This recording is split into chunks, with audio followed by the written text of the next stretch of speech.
What's the link for the live stream? It's going to be the UE. I'll send it to you right now. Okay. I'll email it to you once I'm done. Huh? Is there some like questions? Yeah. We're gonna. So this is a workshop. This is not going to be your typical lecture. This is going to actually be a workshop. It's going to be interactive. I will be asking questions, asking for answers back.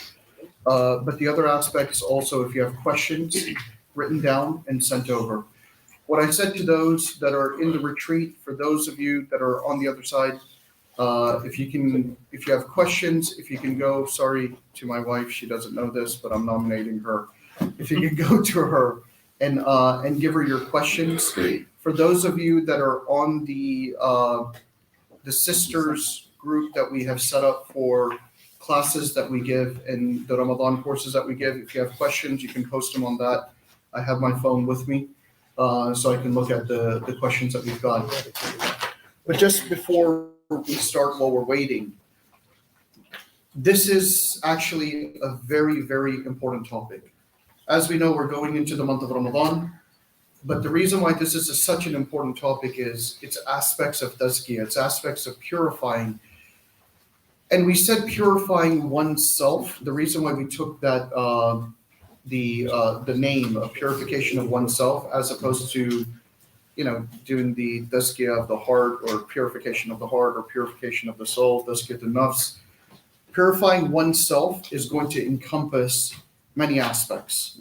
Now, if you don't want, where normally for those of you that attend the University of Bristol classes that we're giving, and my way of teaching is I will point out to the students and I would say, hey, do you know this answer? Do you know this answer? If you're uncomfortable in that, or you're embarrassed to give an answer, you're not obligated to give an answer. Okay? You can say, I don't know, or you can just nod your head and I won't point towards you. However, I do encourage every single one of you to want to engage, because one of the best ways to learn is when you're engaged, you're answering questions and you're asking questions. Taking notes, as I mentioned previously, make sure you take notes, because sometimes you'll hear something and you'll think you're going to remember it, and then you'll go back home and then you'll be like, oh, subhanAllah, that thing that he mentioned, what was it that he was talking about? So make sure you take notes down, because there will be certain things that you're going to learn about that you're going to say, subhanAllah, I didn't know this and I want to implement this. Are you guys ready? Shaykh, give us 1 minute. 1 more minute? Let's just double check. Because I'm actually, itching to get in. I think it's worth checking. Yeah. Shaykh, the link is live. The link is live, Yes. but no one can hear me because no one knows where the link is. No, I'll send it. You sent the link out. You should read the link. Okay. Did you give me the link? It's Yes, in you the did. video. You did. Okay, subhanAllah.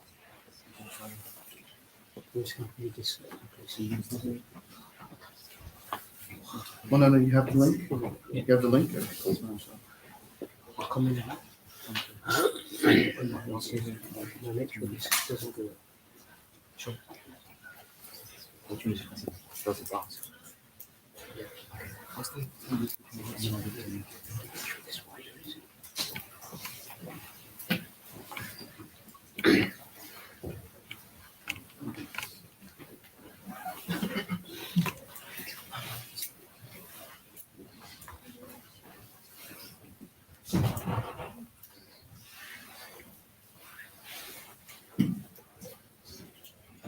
You know when we're ready.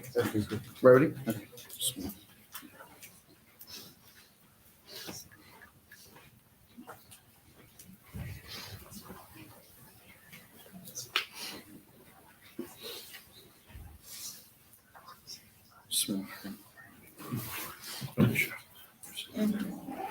الحمد لله نحمده ونستعينه ونستغفره ونؤمن به ونتوكل عليه ونعوذ بالله من شرور أنفسنا ومن سيئات أعمالنا من يهدي الله فلا مضل له ومن يضلل فلا هادي له وأشهد أن لا إله إلا الله وحده لا شريك له وأشهد أن محمدا عبده ورسوله أما بعد فأعوذ بالله من الشيطان الرجيم بسم الله الرحمن الرحيم يا أيها الذين آمنوا اتقوا الله ولتنظر نفس ما قدمت لغد واتقوا الله إن الله خبير بما تعملون.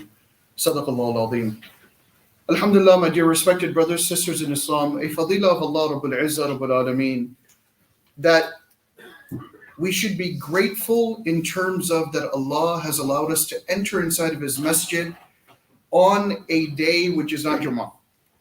Enter inside of His masjid in order for us to learn and to take from the knowledge that Allah has bestowed upon the Ummah through His beloved Messenger Sallallahu Alaihi Wasallam. Today's topic, which is purification of oneself. Looking at yourself, looking at us individually, not looking at anyone else, but looking at yourself and seeing the deficiencies that we've got within ourselves. What are the aspects and factors that we need to implement in our lives? What are the things that we need to delete from our lives and remove from our lives that will bring us close to Allah Rabbul Izzah Rabbul Alameen? And one of the things that I want to mention, the aspects of purification and something that is known as tazkiyah. Purification is called tazkiyah, okay? And purification doesn't just mean cleansing yourself physically, cleansing yourself spiritually, cleansing yourself internally. It's also cleansing yourself mentally, but also implementing the things that will get you close to Allah. So point number one, how many of you, when you entered inside of the masjid, made the correct niyyah so that you get reward for every second you spend inside of the masjid? How many of you did that? Again, it's interactive, so I'm going to be asking. How many of you made or think you made the right niyyah when you came in? Anyone? Well, no, you cannot. I'm sorry. It's going to be a problem if you're answering the I'm joking. What's the niyyah that you made? Me? No. I get a blessing from the Jama'ah Muslims. Alhamdulillah, that's a good niyyah. But there's another niyyah that we should be making. One of you. Of i'tikaf, right? Why do you make niyyah of i'tikaf when you enter inside of the masjid? What's the reward that you get? What's the reward that you get? How far does Jannah, how many trenches does Jannah get moved away? If they can't answer, then I'll have you answer. I said Jannah? La ilaha illallah. No. We don't want Jannah to be away from us. We want Jahannam to be away. But how far does Jahannam get when you make niyyah for i'tikaf, for every day of i'tikaf that you do? Can someone answer? How many trenches? No one knows? Is it 70? 70 trenches? Wow, that's a Three. maybe how many? Someone just said it. Someone just mentioned it. 3 trenches, right? Now, I'm going to give you a little bit of a trick question. When can it multiply 1,000 times? Ramadan? Ramadan? What day of Ramadan? Huh? Ashar al-Awakhir? No, that's where you find the day. Laylatul Qadr. So if you find, can you imagine? We walk inside and we're about to enter inside of Ramadan, and I'm telling you, this is how you do business with Allah. Doing business with Allah is key. Because even Allah says, وَإِذَا رَأَوْا تِجَارَةً أَوْ لَحْوًا انفَضُّوا إِلَيْهَا وَتَرَكُوكَ قَائِمًا قُلْ مَا عِندَ اللَّهِ خَيْرٌ مِّنَ اللَّحْوِ وَمِنَ التِّجَارَةِ وَاللَّهُ خَيْرُ الرَّازِقِينَ. Doing business with Allah is the best business that you can do. Because when you do business with Allah, your bank account in this dunya goes up and your bank account in akhirah goes up. So now imagine, we're about to enter inside of the month of Ramadan, and if we make it a habit where we're coming, especially if we're coming for Tarawih, right, or even Salat al-Maghrib, and if we catch the night of Laylatul Qadr, when you walk inside of the door, all of a sudden, you walk in, you make the niyyah of i'tikaf, you're 3 trenches away from Jahannam, right? And you find Laylatul Qadr, you multiply that by how many? Min alfi shahr. How many is that? 1,000 what? Shahr is a month. How many days in a month? 29 to 30 days in a month, right? When you come inside and you make the niyyah, that one night that you're spending or that one time that you're spending, 3 trenches. What is the probability now? How many trenches are you talking about? Who's got a calculator? Huh? 30,000? 30 days. How much? 90,000. 90,000.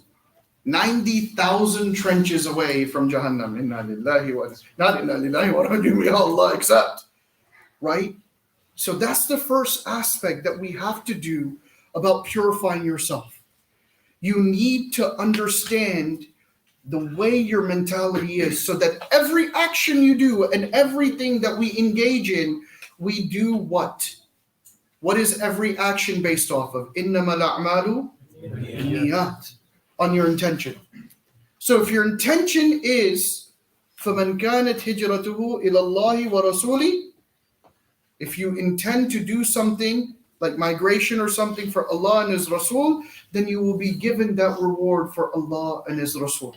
So now when we're looking at the aspects of purification, when you enter inside of the masjid, you enter with the right niyyah. But before going into that, how many of us have read the Quran in completion from start to finish? Raise your hand. Most of us? MashaAllah, almost all of us? Alhamdulillah. How many of us know how to pray salah? Raise your hand. Everyone knows how to pray salah? You sure? Okay. Okay, I'm going to write it. I'm going to write this down. So. Quiz time. How many know how to make wudu? Raise your hands. How many of you know how to make ghusl? Raise your hands. Do you know that there's a hadith where Rasulullah sallallahu alaihi wasallam said, wudu miftahul salah is the key to salah. As-salah miftahul jannah. Your salah, your prayer, is the key to Jannah. Are you guys ready for this now? How many know how to do ghusl? Raise your hands. Everyone knows how to do ghusl? Keep your hand up, because you've just volunteered. You in the back, with the gold glasses. Yes, you. Okay. How many fard did ghusl? No one whispered the answer, please. 3 fard in ghusl? Yeah. Who can tell me what the first fard is? Yeah. Keep your hands up. Keep your hands up if you know it. How many fard in ghusl? What's the first fard? Everyone say it. Yeah. Intention? What? You're not supposed to answer, dude. We already failed on the first question. I said, how many fard in ghusl? Not outside of ghusl. How many fard in ghusl? Name one of them. Washing the mouth and gargling up till? What's number 2? Nose up until? Where it hurts. It reaches where it hurts, where it hurts. You know how they say feel the burn, baby? Where you feel the burn, right? But during Ramadan, what did the scholars say about that? Don't do it so much so where it goes into your throat. What's the last fard? Everywhere. Washing it. Mm-hmm. What does that mean for your hair? Your scalp. Down to your scalp, right? How do you get the water down to your scalp? Scrub it in, right? If I've got braids, what do? I don't have braids. I don't have enough hair for braids, but still. Huh? How do you do that? Mm-hmm. And you get the water all the way down. Imagine that's ghusl. How many of us know the faraid of wudu? Raise your hand. Why did everyone not raise their hand? You have to. You can't do that. What's the first? How many fard in wudu? How many fard in wudu? Number. Hand, face, masafi. Number. 4. 4. You know what they are. You've got to know the number. Yeah. Okay. First fard. Now. Hands. How? Up to where? Up to your elbows? Up to the wrist. Up to the wrist. I'm talking about the fard of wudu. Face. Arms. First one is mouth. Face. Arms. Face. The face? That's the first one? Mulana, is that correct? Jawab درست है? Huh? The fard of wudu is what part? You start with the hands, right? First, but the fard, this is sunnah, starting out. The fard is where you're washing the face from where to where? From head to ear. Your hairline? So I'm going to be washing it from here?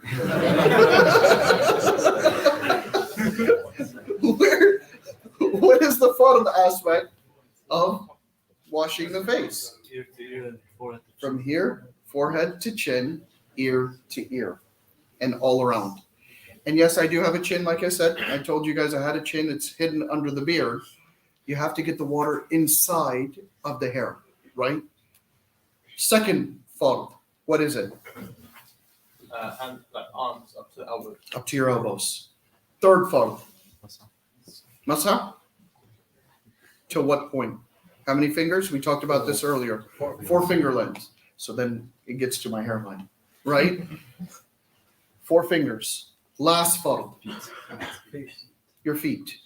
For those of you that were here today, when I was mentioning this earlier, what does this do spiritually on the day of judgment for us? Nur will emanate from where? On the bridge of Sirat, when we're crossing it. Okay? So it will emanate from that aspect. Now, the reason why I'm beginning this, because now we're going to get to Salah. How many of us know how many fard in Salah? You've been in the class. I want some of the students to do it. How many fard in Salah now? 6? You sure? I thought the magic number was 7. Is it 6? Yeah. Right. Good job, mashallah. You said it with yaqeen. Right? What are the fard of Salah? Takbir tahrim. Next one. Huh? Qiyam or Fatiha? Which one? Fatiha? Qiyam then Fatiha? So I wanted to prove a point right now. How many of us want to learn tafsir of Quran? How many of us want to become hafid of Quran?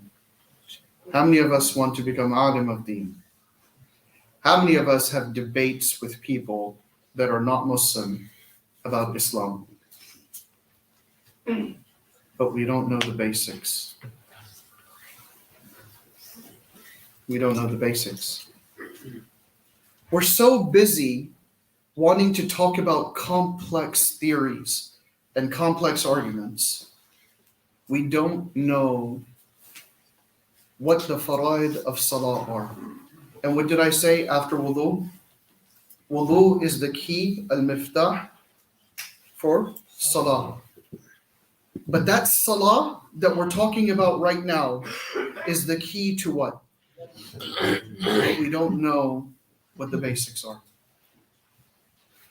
We want to talk about all of these things and I wonder what the topic is going to be that the Shaykh is going to talk about today.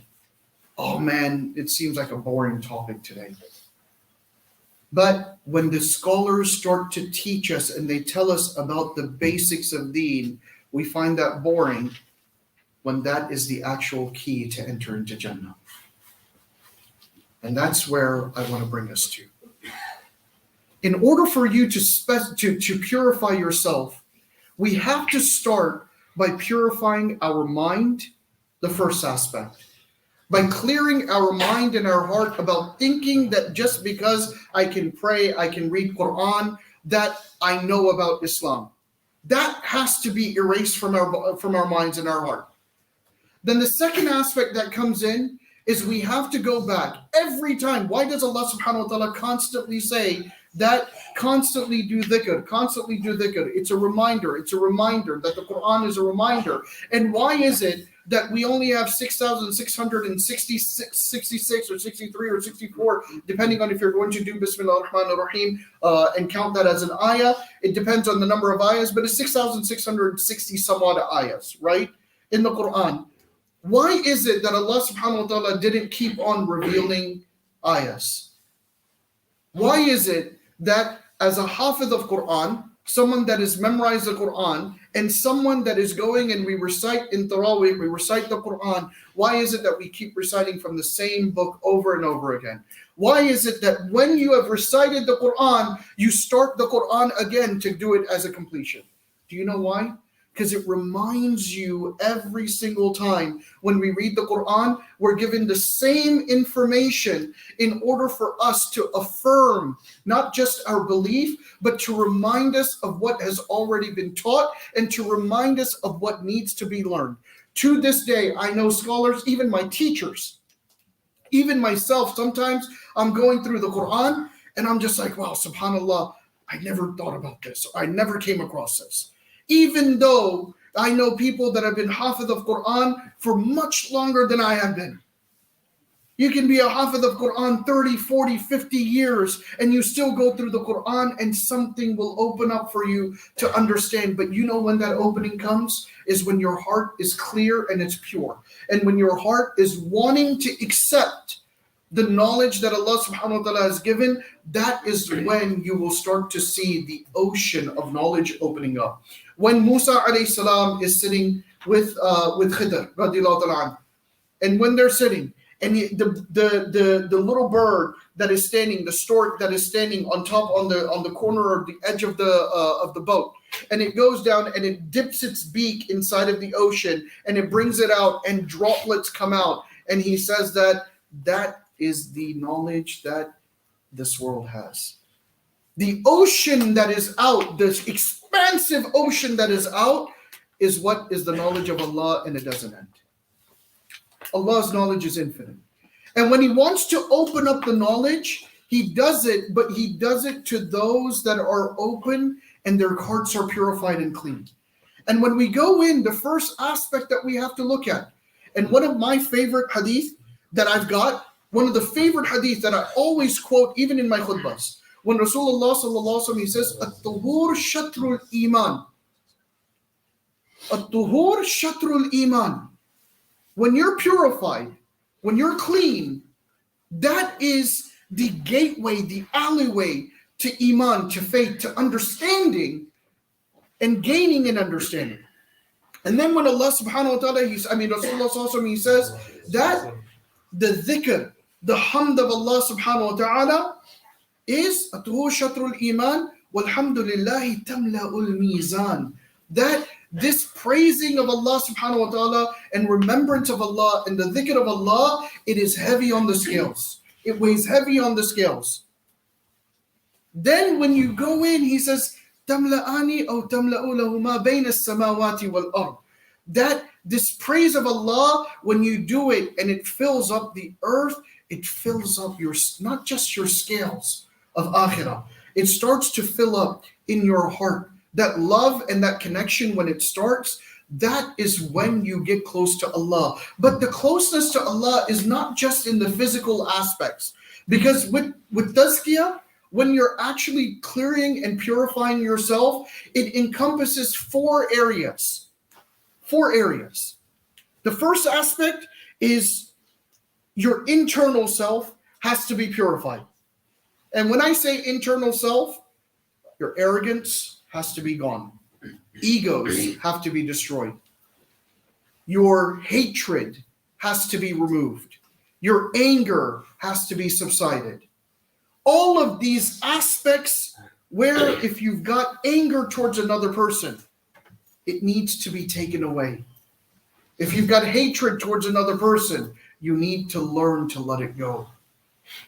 The aspect of, I'm not going to give up and I'm right and you're wrong, that has to be taken out.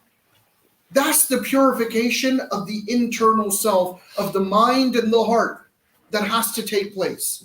And in order to get to that stage, you have to then do the purification of your limbs. Purifying your limbs. What do I mean by purifying your limbs? No, not just wudu. Lowering your gaze. That is one aspect. That's true. That is one aspect, but it's not just that. Purification of the limbs. When you lower your gaze, what are you purifying? What limb are you purifying? Your eyes. In a day that we live in with computers, phones, iPads, you know what I mean? All these other things. What aspects do you need to purify? Your fingers. Brothers, what do I mean by that? Not typing towards anything that's going to show you haram. Not scrolling and watching the haram. Not going out. You know, they have even the purification of the nose.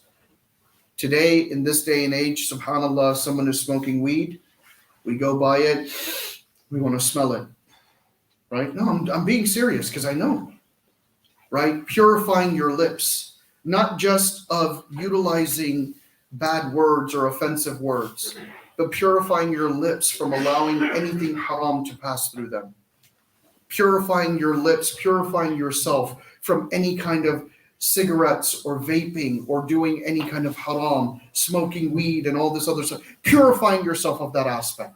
Purifying your limbs in terms of your arms so that it doesn't harm another person. Purifying your tongue so that it does not harm another Muslim or another person by the words that you use. Choosing the words that you use and what you are going to say to another person.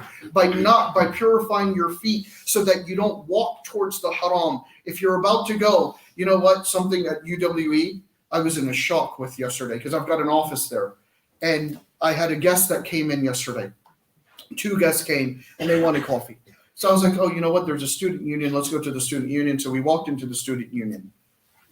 And I was like, oh, there must be a coffee shop. And there are 2 coffee shops there that we're not going to, right? But then I said there must be a no brand name coffee shop. We walk into the student union center, and I see there were a bunch of desks and people sitting around and they're drinking whatever they bought. And then I was like, oh, it seems like it's downstairs. I walked downstairs. I turned around and walked right back upstairs because there was a bar that was downstairs.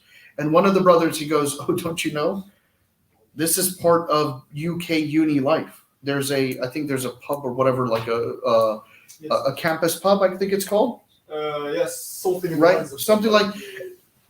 And even if your niyyah is not to go there to drink, but if you're walking towards that area and you walk inside of that place, even to hang out with your friends, you're walking towards haram. You're normalizing something that's haram. Exactly.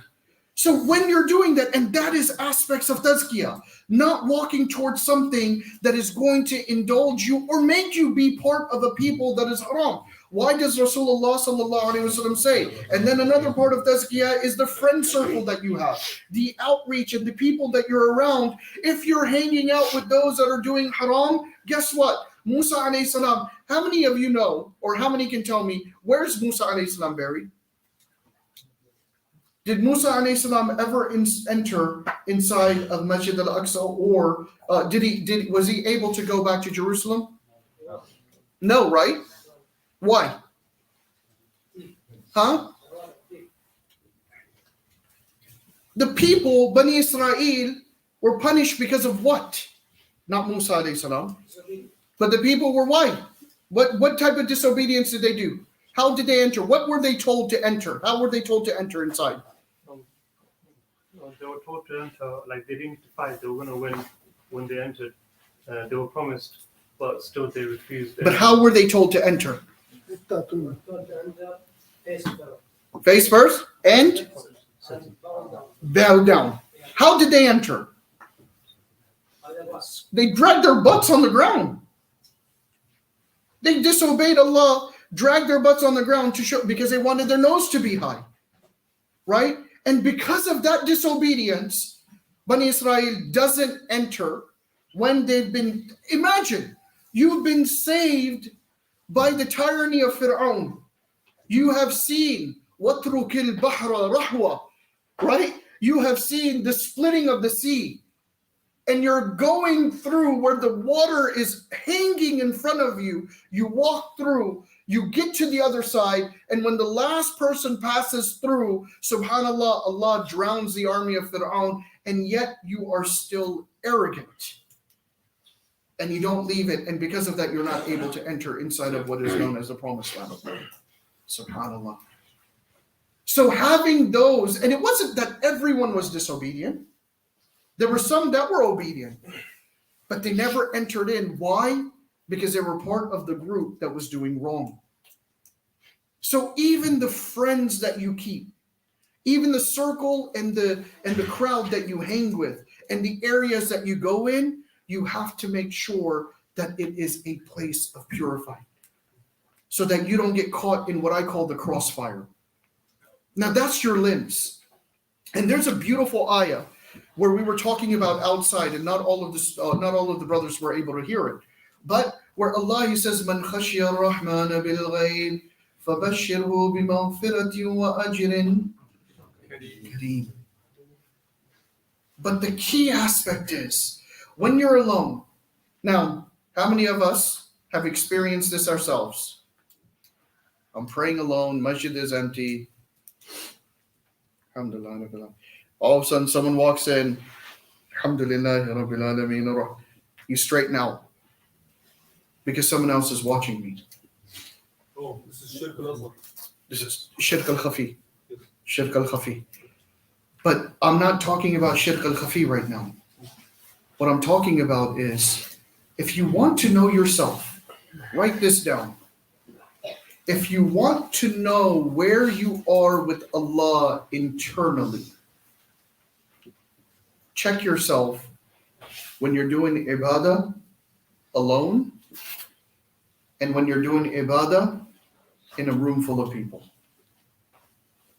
Check yourself. I don't want to know it now, but you will immediately know where you stand in terms of your cleanliness of your heart and your niyyah right away. Number 2, if you want to understand what level you are actually at with Allah Rabbul Izzah Rabbul Alameen, look at the quality of the way you remember Allah. Whether it's in salah, or whether it's doing dhikr, or whether you're reading Quran, look at the quality in how you read the Quran or you remember Allah. How many of us have done wrong? We all have done sins, right? We go and we do istighfar. I don't want you to raise your hand on this, okay?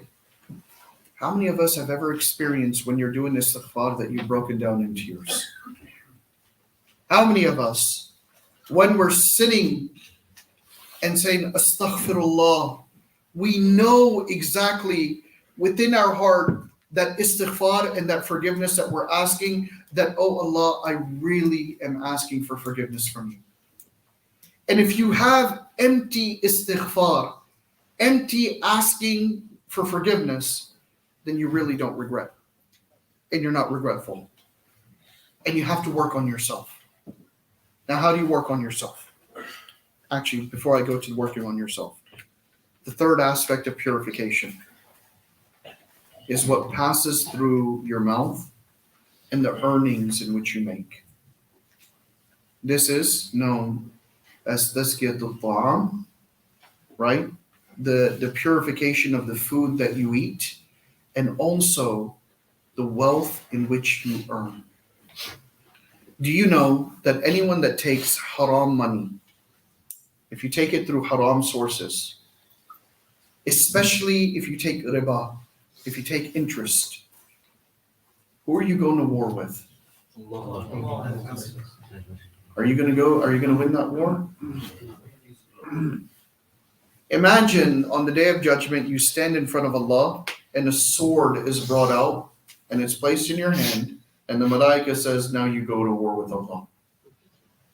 You win in that fight? Is it worth it? No. But it gets even more deeper. Because when people start talking about in akhirah, Then you have some people that try to water down the punishments and say, oh, but you can do tawbah. Oh, but Allah is Ghafur Rahim. Oh, but before you die, if you make maghfirah and Allah forgives you, then it's okay. You're taking a major risk. But you know what happens in dunya if you start to take haram earnings, especially riba? Do you know the first thing that Allah subhanahu wa ta'ala does? Now, there's no barakah. Dua is not accepted. Dua is not accepted, but that's at the last stage. You're out of His mercy. Huh? Out of His mercy. Out of His mercy. This is adi. This is not. I'm talking about what are specific things that start to happen within your family if you start to take haram earnings. Do you know? I was going to say, you don't feel the sweetness of Iman anymore. Yeah, the sweetness of iman. This is spiritual. I'm talking about what actually you start to happen and experience in your life. Relationships with family, maybe. Bingo. The first thing that happens for men, your wife and your children start to become disobedient towards you. Imagine. That's the first punishment. They start disrespecting you.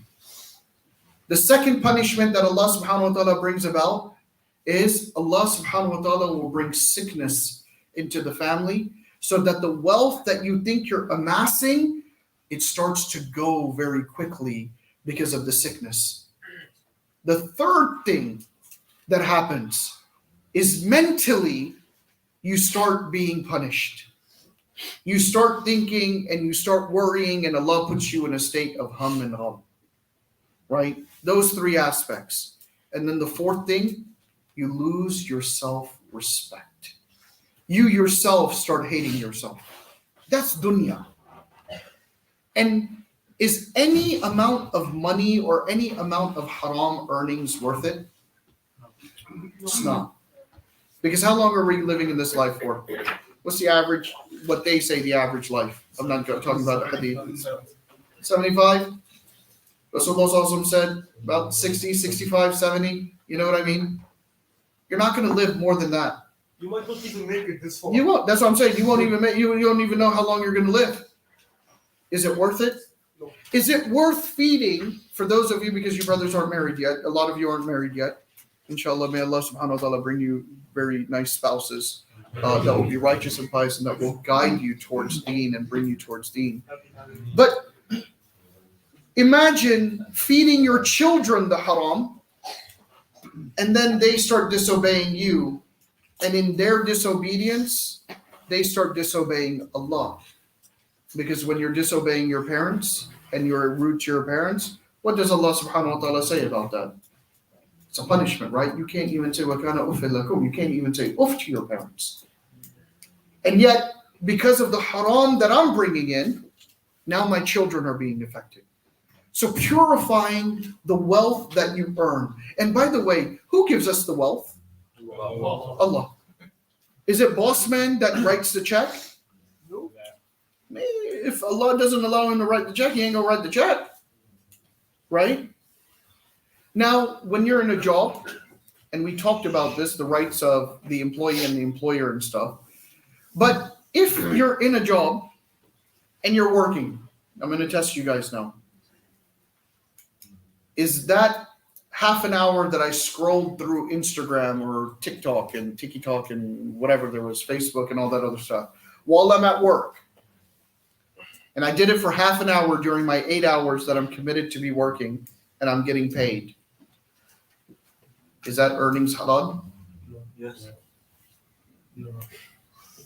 You working for me and you're getting paid for 8 hours of work, and you say you've worked for 8 hours, but you spent half an hour outside, I'm not counting lunch break, but you spent half an hour scrolling on TikTok for your own pleasure and entertainment. Do you think that's halal earning? No. It's not contract. Is it? No, it's not. You know what this comes down to then? Your level of taqwa. That's why I started out with the ayah, Ya ayyuhalladhina amanu taqullaha wal tanzur nafsum ma qaddamat lighad wattaqullah inna Allaha khabirum bima ta'malun. Allah knows every single aspect of us. We may get away with it with boss man. We may get away with it with the company, but we're not getting away with it with Allah. and we're going to be asked about this. And similar, where the employees have rights upon the employer, right? But we're not talking about that, we're talking about ourselves. And then the last aspect of tazkiyah is tazkiyatun nafs. How many types of nafs does Allah subhanahu wa ta'ala talk about in the Quran? 3? What's the first one? Nafsul lawama. What is that one? Is that the middle one, or is the other one the middle one? What's the worst type of nafs?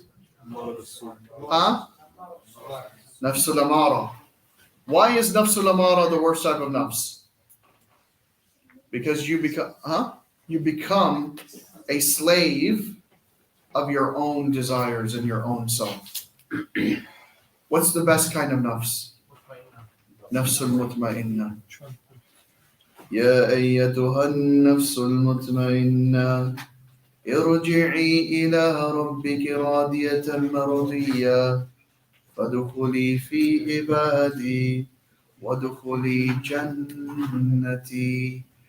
The one who has. And what does Ibrahim alayhi salam say when he goes and he asks, Oh Allah, كيف تحيي الموتى? How do you give life to death?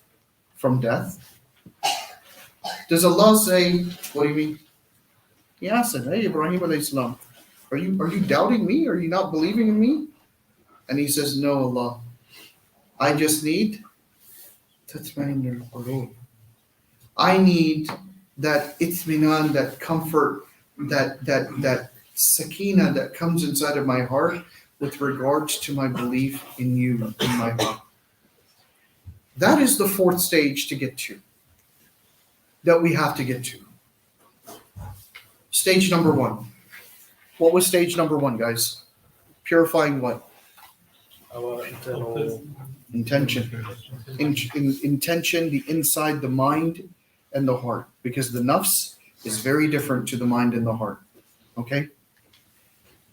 How do you start to get to purifying the internal aspect? What do you need to get rid of?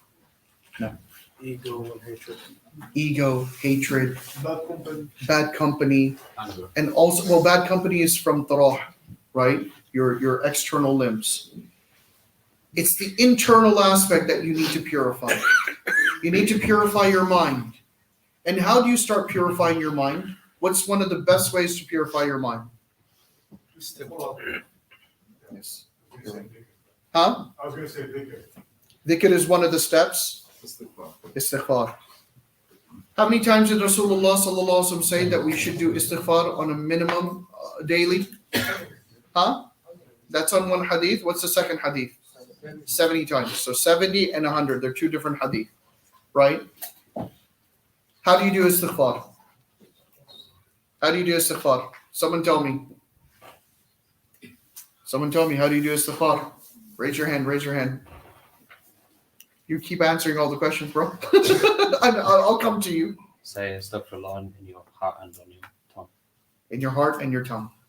Astaghfirullah, astaghfirullah, astaghfirullah, astaghfirullah, astaghfirullah, astaghfirullah, astaghfirullah, astaghfirullah, astaghfirullah, astaghfirullah. Is that how you do istighfar? What am I doing? Reading it. Just repeating it. What are we talking about? Tazkiyah of what? The mind and the heart. So the mind and the heart, when it starts to purify, the way you do istighfar is you think about the istighfar that you're asking for. The heart has to go into a state of actually seeking forgiveness, a state of actually wanting it and loving what you're asking from Allah. So when you're saying astaghfirullah, you know, subhanallah, I remember there was one teacher, and I've heard Mufti Sulaiman say this also sometimes. There was one of my teachers, I remember when we were on a walk in the jungles in Africa. And he was just walking, and all he kept doing was, Ya Allah, oh my beloved Allah, please forgive me. And the way he said it, and the way he was talking to Allah, asking for forgiveness, made me cry even though he was saying it.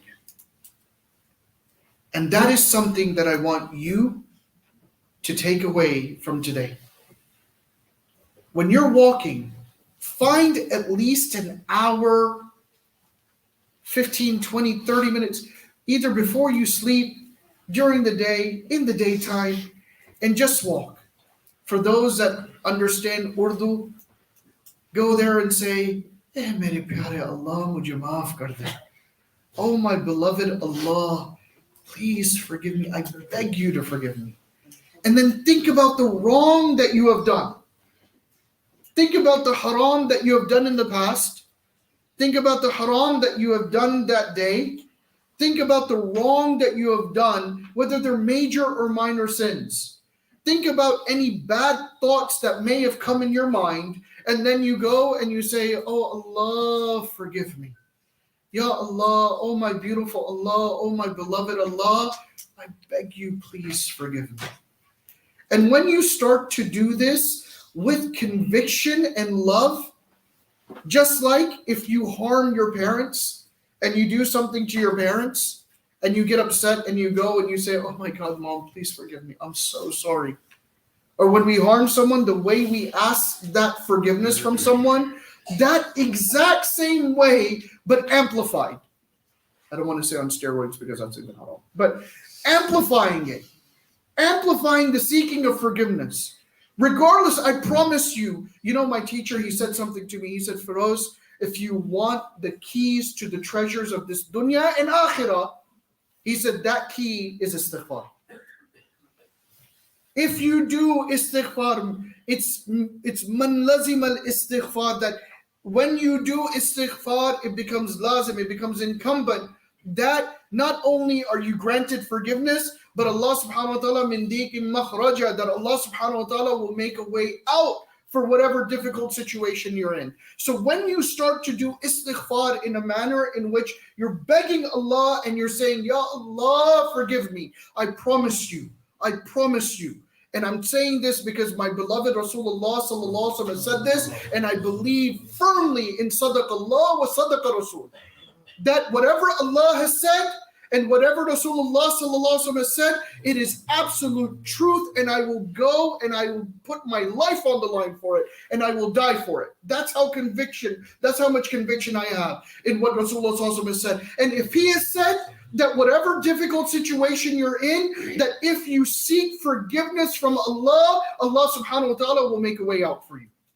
When you have taqwa with Allah, when he says, وَمَن يَتَّقِ اللَّهِ يَجْعَلْ لَهُ مَخْرَجًا, I will make a way out of whatever difficult situation you're in, as long as you have that love with me and you keep asking me for forgiveness. So the first thing that you do every single day, even if you have to take a tasbih, grab a tasbih. If you can't remember what number you're on, minimum every single day you should start by doing 70 times istighfar. Do it up to 100, and if you can do more, do more. And if you can start your day by doing istighfar 100 times, beginning of the day, and at night when you go to sleep, you start to do istighfar, you do that every single night. And if you've been wronged, if someone does wrong to you, forgive them at night. Just like I want Allah to forgive me, I should be forgiving as well. If you want Allah's rahmah and mercy, and you want to start to clear your heart and purify your heart, you start by asking for forgiveness. Then you move on to the second stage. Stage 2. Now you've asked for forgiveness from Allah. Now you start doing the hamd of Allah. You start to praise Allah. And when you praise Allah Rabbul Izzah Rabbul Alameen, you praise Him not just through the recitation of the Quran, but through His Asma wal Sifat. The Asma wal Husna, the 99 names.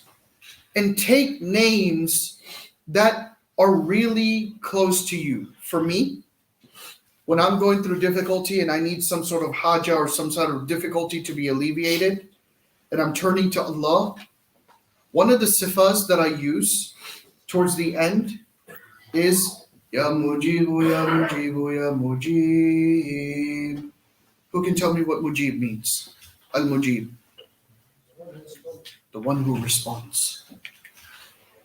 And all throughout my dua, when I'm asking for forgiveness, I make sure, you know how I said, you have to let go of your ego and your arrogance. Why do we put our head down in sajda every single day in front of who? What are we putting down? The highest part of our body. You know what they say? Oh, he's stuck up, man. He's got his in the air, his nose in the air. You know where that came from? That comes from a shaitani trait. Iblis refused to do sajda. I am willing to just completely let myself go and be in sajda. And oh Allah, I am putting my head down in front of you and I'm asking you for forgiveness. So when you are doing the hamd of Allah, think about the names, the 99 names, where you can call out to Allah subhanahu wa ta'ala. Think about those aspects. If you've done a sin and if you've done wrong and you come to your senses and you're like, Ya Allah, what have I done? Oh my God, what have I done? And you're scared, not just that that your sin will be exposed. You know which sifa you start to use? Which sifa? What's the one that's covering? Starts with sad. Huh? Afu is pardoning. Now that's seeking forgiveness from Allah. But oh Allah, cover my sin, don't expose my sin. Ya Sattar. Oh, the one who puts a curtain, a veil, so that no one can see my sins. Oh Allah, I'm seeking your forgiveness, but oh Allah, don't expose me. Ya Sattar, don't expose me. And when you're seeking from Allah, knowing whether you're seeking from Him, when you want that forgiveness to be so strong, that so much so that you yourself, how many of us have done a sin and we get disgusted by the sin, even if we've done it 20 years ago and then we remember? If someone's killed someone or if someone's committed zina or drank alcohol or done something so wrong, or you've knocked someone out and beaten someone or done something so wrong that when it comes to your mind, you get sick in your stomach that how could I have done that? Then you know which sifa you need to ask Allah to forgive you from so that you can forget it? Is the sifa of Ghafoor. Don't say Ya Ghaffar or Ya Ghafir. You say Ya Ghafoor. Because the difference between the Fatha Kasra Dhamma, that Dhamma is when He forgives you of that sin, you yourself will forget that sin. It will be reminded to you on the Day of Judgment, and then Allah will say, but I forgave you with my sifa of Ghafoor, so that is why you will be made to forget now, and even the angels that wrote it down, they were made to forget. That's how powerful it is. And we find that in the ayah where Allah talks about when He's forgiving for the most wretched person. Imagine this ayah is revealed when Wahshi has killed one of the uncle of Rasulullah sallallahu alaihi wasallam, and he says, I have no idea if I'm going to be forgiven. And Allah, what does He says? قُلْ يَا عِبَادِيَ الَّذِينَ أَسْرَفُوا عَلَىٰ أَنفُسِهِمْ لَا تَقْنَطُوا مِنْ رَحْمَةِ اللَّهِ إِنَّ اللَّهَ يَغْفِرُ الذُّنُوبَ جَمِيعًا إِنَّهُ هُوَ الْغَفُورُ الرَّحِيمُ. The sifa of Ghafoor, the sifa of Rahim. Why not Rahman? Because when Allah forgives you with the sifa of Ghafoor, then the Rahim is where the mercy is constant. It carries on all the way up until the Day of Judgment. It doesn't end. That mercy doesn't end even on the Day of Judgment until فَادْخُلِي فِي عِبَادِي وَادْخُلِي جَنَّتِي. You enter inside of Jannah. So the aspect of seeking forgiveness and doing that and knowing how to ask Allah for forgiveness is what breaks your mind and your heart, and it purifies it and it straightens it out. Then you come to the third level. So the third level that you get to is then you start to think about your surroundings, right? Whether you're going to walk towards haram, what company are you keeping? Where are you going? How are you doing this? Are you having, one of the biggest problems that we have in the ummah is because even our ulama and the congregations, we have not purified ourselves. You know why? Because we're too busy hating on others. and I always say this in my khutbahs, if you go to a masjid or if you go to a place and the imam is too busy and majority of the khutbah or majority of the talk in the sermon is talking about how everyone else is wrong, and majority of that thing is, oh, this person is doing this, but oh, look at this, they're so stupid because they do this and they do this, and only 10 to 15% is teaching what the Quran and Sunnah teach, and you're constantly talking about how righteous and pious I am and how the congregation is and how my group is, we got a problem. Because now we're doing things what is known as dividing the ummah. And until you don't reach a certain state of tazkiyah, until you don't reach a certain state of purification, that bashing is going to lead towards hatred. And that hatred is going to lead to a division in the ummah. And then the aspect of tazkiyah where you've got tarah, where you're walking towards the wrong, you're saying the wrong, you're harming another Muslim or you're harming another person with your tongue. All of that aspect starts to deteriorate what you have on the inside, because then what does it start to give inside of your heart? What does self-righteousness give you inside of your heart? Kibr. Is there any place in Jannah for even a person that has a mustard seed worth of kibr inside of their heart? So if I'm not going to qualify to go to Jannah, what do you think is going to be my dunya? What is going to be the condition of my dunya? So when you start to keep company, find the company of those brothers, and for sisters, of those sisters and brothers, you don't hang out with sisters, all right? And vice versa. You guys might find it funny, but in university or even at workplaces, maintain your aspect. And especially if there's a sister that's in hijab, you think, oh, I'm religious, she's religious, I've got a beard, she's got a hijab, oh, nothing's going to happen. That's when shaitan attacks you the quickest. That's when shaitan attacks you. But when you're in university, when you're in high school, when you're in school, when you're in workplaces, make sure the environment that you're in is an environment that is going to be conducive to our deen, al-Islam. And then the work that you do, the earnings that you have. For those of you that are studying, and I know a lot of the brothers, I mean, I'm not going to mention one of the brothers' names unless he wants me to, and you can give me a signal. I don't know where he is right now. If he's okay for me to talk about that, who had taken Shahada, he was going to Bristol University, had an amazing opportunity. Are you cool with it? You cool with it? Had an amazing opportunity to go and work at Goldman Sachs. I don't even know the brother at this time. This was I think it was the year before, 2 years ago. He's about to go to Goldman Sachs, and he's just taken Shahada. And I'm just dropping off stuff for iftar. You know what I mean? And he's been volunteered to do that. I walk in, disheveled, carrying things. He's helping me carry drinks and stuff into the thing for the charity dinner. And he says, you know, I've got a question. I've been having this itchy feeling inside of my heart, and I've just taken Shahada. I'm about to go to Goldman Sachs, but I'm worried about halal and haram earnings. SubhanAllah. I've just done an internship, and I've just been given a very lucrative job offer at Goldman Sachs. What would you do? And I said to him, do you want an answer of fatwa or an answer of taqwa? He said, what do you mean? I said, do you want a fatwa or do you want a taqwa? And he said, well, what would you do in this situation? I said, I would go with taqwa. Regardless of whatever money I'm about to get and the position I'm about to get and the company I'm about to go to, I'd go in a different way. And I'd find another halal job. And subhanAllah, he would not even have believed this, and he would not even have known this.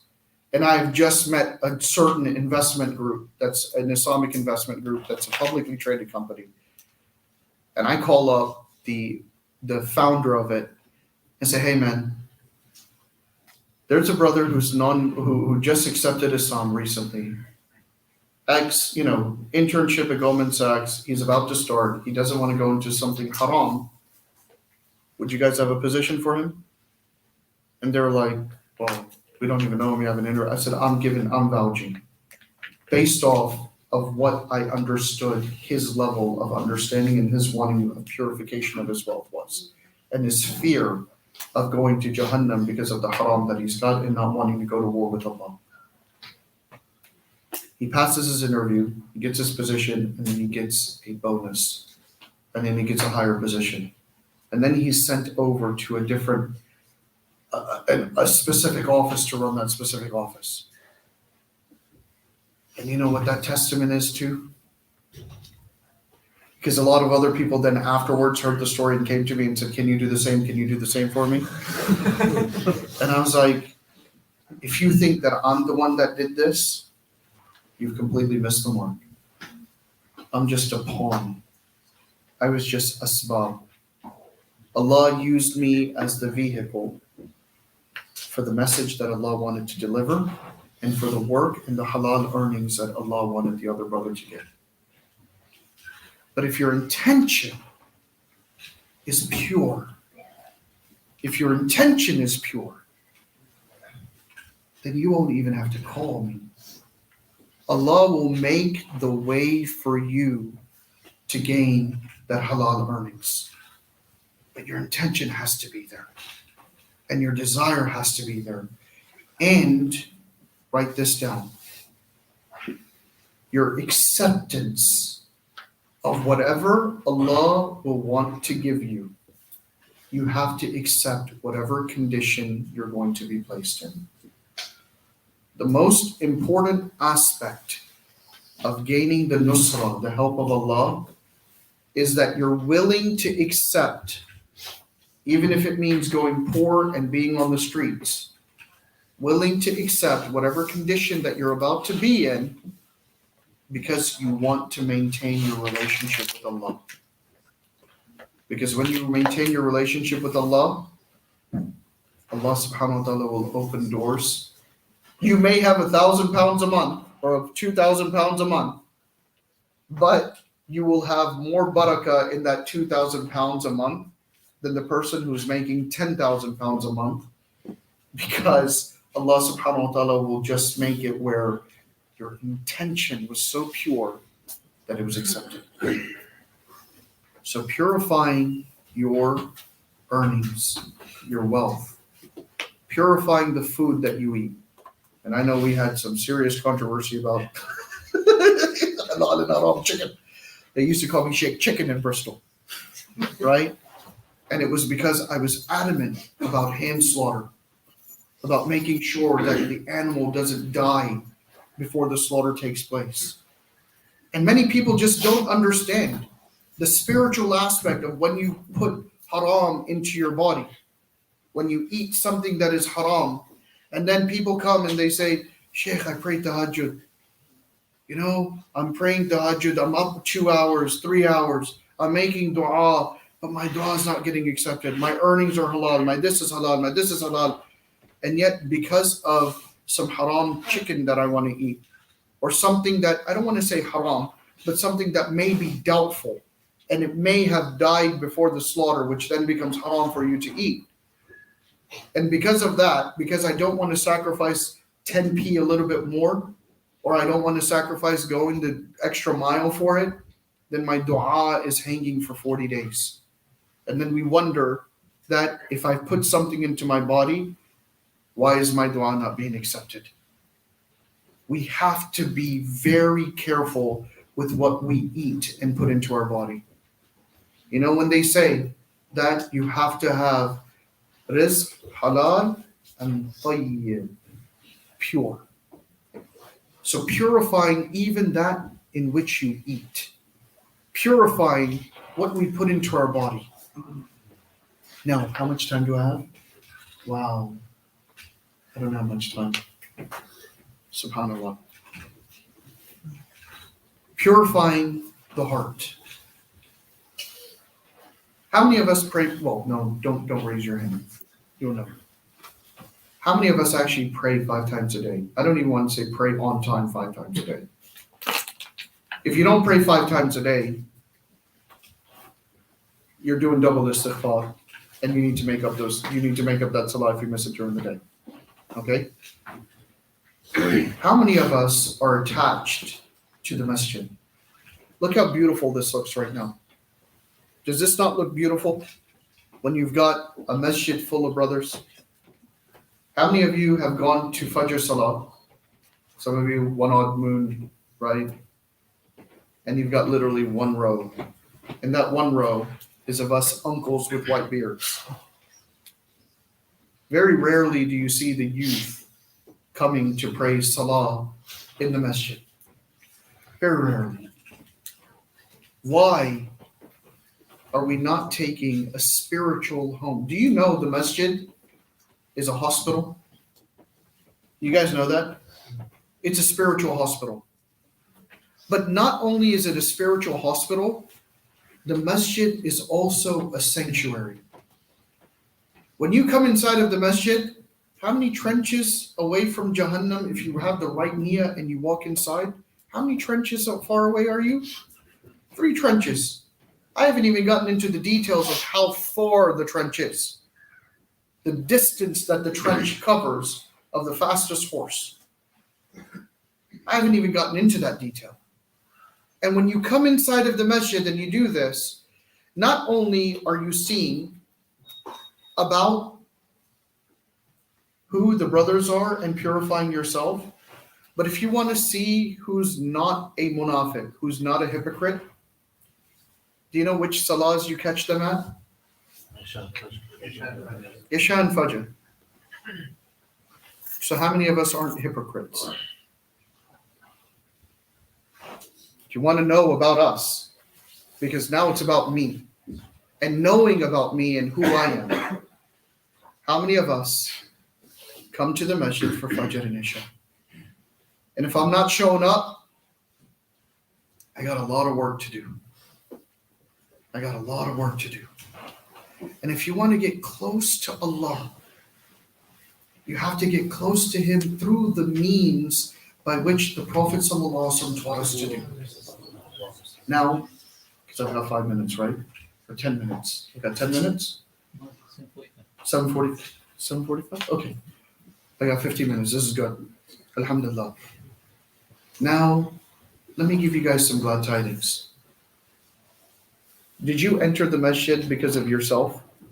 Did you choose to come inside of the masjid? Huh? Did anyone choose to come inside of the masjid? Anyone? Yes? No? Yes? Sort of? You ain't coming inside of the masjid without an invitation. Who invited you to the masjid? Allah. So if Allah's invited you to the masjid, is that good news or bad news? Really good news. Really good news. When we were outside, what did I say? What did I ask you guys? How many have ever, and before you leave the masjid today, or before you leave this retreat today, I'm going to ask you to do this. How many of you have ever prayed 2 rak'ahs of nawafil, of shukr, of being grateful to Allah for allowing you to be a Muslim? How many like MMA? Watching MMA, right? I'm not going to get into the fiqh of punching people in the face. Who's the most famous fighter of MMA? Huh? John Jones. Who else? Khabib? Connor. What about his son? Ihsan Makhachev? Okay. So let me ask you. Connor, constantly in trouble? Constantly in trouble. John Jones, constantly in trouble? Constantly in trouble. Habib, is he in trouble? What's he always doing? After Alhamdulillah, that's what he's known as. Alhamdulillah, right? Now, Ibi, what else? What's he always doing after a fight when he wins? He goes into sajda. He does sajda shukr. I'm saying up your game a little bit. Pray 2 rakats of shukr. فاذكروني يذكركم واشكروا لي ولا تكفرون يا أيها الذين آمنوا استعينوا بالصبر والصلاة إن الله مع الصابرين. And you know what's amazing? And I've said this to those that attend classes in Bristol during the Ramadan courses. In that hadith that I was talking about, At-Tuhur Shatrul Iman walhamdulillah tamla al-mizan, there's a point in that hadith where Rasulullah sallallahu alaihi wasallam, he says, As-salatu nura, that salah is a comforting, beautiful light. Wa-sadaqatu burhanun. What is sadaqah? It is burhan, like a piercing, burning light, that a ray of light. And then in one hadith it says, "Wasabru diyaun," patience is like burning away of whatever difficulties it is. And then in another hadith it says, "Wasiyamu diyam." What letter does salah start with? Huh? Sad. What letter does siyam start with? What letter does sabr start with? What letter does sadaqah start with? What letter does sid start with? What letter does sabr start with? Sad. Do you know there's a surah in the Quran that starts with? And then what does it say after it? With ta'qeed. Sad. Wal Qur'ani dhid dhikr. Why does Allah say dhid dhikr? No. It's for emphasis. The one who remembers the Quran and remembers the Quran. So step number 1, when you've started to purify your inside, is to go to the one who's created us and to see what he has given us as a message, which is the Quran. Read the Quran not just in the language that you understand and not just in Arabic where you're just running through it. Tip for Ramadan. Do a khatima of the Quran in Ramadan. Twice. Once in the Arabic language and once in the language that you understand, if you're not Arab and you don't understand the Arabic language. Break it up, not where you think you're going to read, some people it takes 20 minutes, some people it takes half an hour, some people it takes 45 minutes, some take hour and 15 minutes. Don't think you're going to do it in one sitting. I don't want you to do it in one sitting. The great thing about the Quran, for those that read the 13-line Quran, it's broken up into 20 and 19 rukn, stopping points. Take that, divide that by 5, right? Or divide it by 4 because you're reading 5 rukus, right? Read the Arabic and then read the English translation. Every single day, read 1 juz. Every day, read a juz. Because many of us have never actually read the message that Allah has given us. Because if we did, then for every single situation that you have, Allah has given a dua to get you out of that situation. You need children? هنالك دعا زكريا ربه قال ربي هب لي من لدنك ذرية طيبة إنك سميع الدعاء. But before you get children, you got to get married, right? Musa alayhi salam is going, sees Safura and radiallahu anha and her sister, right? Kicked out of Fir'aun's palace, homeless, accused of murder, doesn't know what to do. What does he read? إِلَيَّ مِنْ خَيْرٍ فَقِيرٍ. Right? رَبِّي إِنِّي لِمَا أَنزَلْتَ إِلَيَّ مِنْ خَيْرٍ فَقِيرٍ. He's given a wife, he's given a home, a roof over his head, he's given a job, and most importantly, he's given Nabuwah. Ayyub alayhi salam, who has everything, wife, children, wealth, gardens, home, everything. Over a period of 7 years, everything is lost. Becomes ill.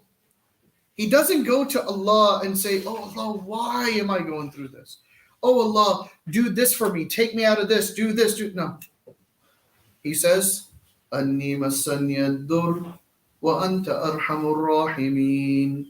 Oh Allah, difficulty has come upon me, but you're the most merciful of those that show mercy. Wa anta arhamur rahimin. He's not even telling him, get me out of this. He's just saying, you're the most merciful that shows mercy, the most merciful of those that show mercy. And then Allah's rahmah comes, life comes back, children, wealth, food, fields, everything comes back. For every single situation, for every single problem that we go, even if you're going through a breakup in a marriage, not a breakup in boyfriend-girlfriend, okay guys? Because I get that all the time. Shaykh, I'm depressed. What should I read? Oh my God, Shaykh, she left me. And I'm like, she got divorced. She asked for khula. No, Shaykh. We were really serious about marriage and we were dating. And inna lillahi wa inna ilayhi raji'un. Now you want me to give you an ayah for your sin? But when you're going through divorce, for the sisters in Surah Talaq, at the end of the second ayah, the ayah that I read, وَمَن يَتَّقِ اللَّهَ يَجْعَلْ لَهُ مَخْرَجًا, I will make a way out for you from whatever difficult situation you're in, as long as you fulfill the condition of taqwa.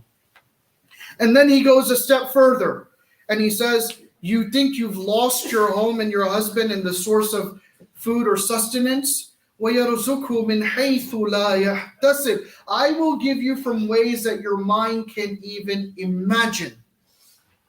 You think you go to a job and you get money? No. I will bypass all of this and I will give you what you need. As long as we know the message that Allah has given us in the Quran, Allah subhanahu wa ta'ala has given it not just for us to read for entertainment. He's given it to us in order for us to be able to implement this in our life to better our life. Like I mentioned, for those that weren't here, Surah Yasin every morning before you do anything. After praying Salat al-Fajr, if you read Surah Yasin or even in Tahajjud, if you've got it memorized, memorize it. If you've got it memorized, recite it in the 2 rakahs of Tahajjud that you're doing. Read Surah Yasin every day and you will see how your day goes, how easy your day is. You're worried about the wrong that you're doing? After every salah, recite Ayat al-Kursi. Nothing will stand between you and Jannah except for death. After every Maghrib or Isha salah, after the time, when the time has passed, when the sun has set, when ghurub has taken place, recite Surah al-Mulk. And Allah subhanahu wa ta'ala will protect you from the punishment of the hellfire. If you're worried about what's going on, and what's going on in Masjid al-Aqsa, and you're worried about Dajjal and the Antichrist and all this other stuff that is coming, if you're worried about that, not only does Rasulullah SAW teach us a dua to read, but recite Surah Kahf every single Friday, Jummah to Jummah, and you'll be protected, and memorize the first 10 ayahs of Surah Kahf or the last 10 ayahs of Surah Kahf, and you'll be protected. It's simple. It's simple. You want to know how to live life? Go read Surah Ihsan, which the Imam recites in Salat al-Fajr on Jummah. There's a reason why we read Surah Sajda and Surah Ihsan every single Friday. It's because it teaches us and it has teachings inside of it. But until I have not purified myself, and I haven't purified my mind, and I haven't purified my heart, and I haven't purified my limbs, and I haven't purified the food that I eat or the earnings that I earn, until I have not purified my nafs, until I have not purified my eyes, my hands, my limbs, my fingers, my feet, my ears, my nose, my tongue, my lips, until I have not purified all of that stuff, that effect lingers. But those aspects of azkar is what is going to take you close to Allah, and it's going to bring you close to that purification that we need to have. And then you see, when you seek forgiveness from Allah and you raise your hands, you yourself become da'watul mustajaba. You yourself become an acceptance of dua.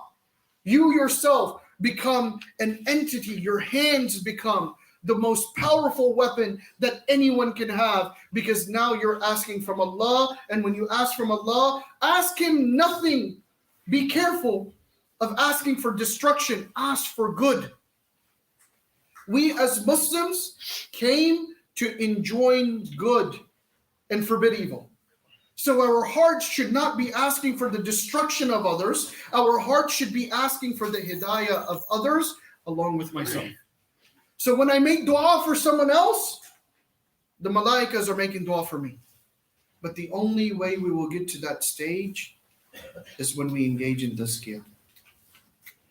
So one of the things, I'm going to end it because we are at 43. 4 points. Point number 1. Purify your environment and purify your earning and start to work on your mental and your heart. Number 2, istighfar. Hold on to the keys to the treasures of this dunya and akhirah and engage in seeking forgiveness from Allah. Point number 3, go back to the book that Allah has given for you and I, for mankind, and take the lessons from there. Point number 4, make sure the spiritual hospital that is available to us is utilized. Fix your environment. You should be the environment. Don't become a part of the environment, but establish the environment based off of your iman and your taqwa and your loyalty and your adherence to Allah and the sunnah of Rasulullah sallallahu alaihi wasallam. Then you will see how things start to happen, inshallah. Jazakallah khair. May Allah subhanahu wa ta'ala accept. Forgive me for keeping it long. We have another talk by Shaykh Yahya Arabi, who is going to be there afterwards. So please make sure you stay. No. No. There's something that's very important. Sit down. I'm sorry, we're gonna be delayed in Salah for about a minute and a half, 2 minutes.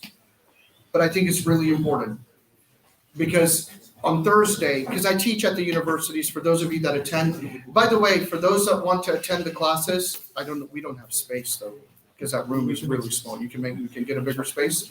Yeah, because we're almost at capacity. But on Thursdays, I teach the foundations of Iman, and right now we're going through the Quran and the understanding of the context of the Quran and everything. Every Thursday at 6:30 p.m. To 8 o'clock at the Wills Memorial Building. Everyone is invited to come in. There's books and everything. But the reason why I'm bringing this up is after every talk that I give, there is either 1 or 2 sisters, 1 or 2 brothers that come up to me that are asking, can you please make dua that Allah makes it where I can get married? Oh, I'm really lonely. I'm scared of the environment and everything. Can you make dua for me to get married? There are some, and right now, the hadith I am seeing with my own eyes, where there are more sisters that are looking to get married than the brothers are. Either that, or the brothers are too busy trying to convert a sister to marry her because they're just lured by the fitna of this world, because you're not protecting and purifying your eyes. Alhamdulillah, it's Green Bank's thing. Yeah. The masjid has actually started a matrimonial site, and it's not match.com. Okay? This is inshallah halalnikah.com. That's not the URL, but whatever it is, you can register and put your name on there for brothers that are there. There are a lot of sisters that are looking to get married. And imagine the means in which you're going through. Imagine if you're going through a halal means rather than going up to a sister and being like, sister, can I get your dad's number?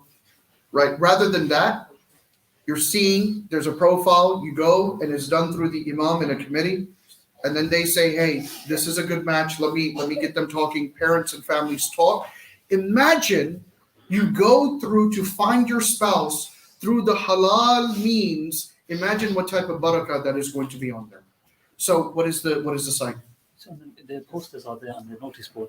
That doesn't help me because this is Masjid. being live streamed. Green Okay. Masjid. Go to greenbakemasjid.co.uk or .com. Can someone give me the right URL? Suleiman, can you give me the right URL? Dot- Greenbake, Masjid.org. greenbakemasjid.org. Go to that website. There's a matrimonial site that you can go on, register yourself. Greenbankbristol.org. greenbakebristol.org. Go on there, register yourself. Please, I'm asking you, because our sisters are going without being married. And then the brothers and men, you expect the sisters not to touch any guy or have any guy touch them.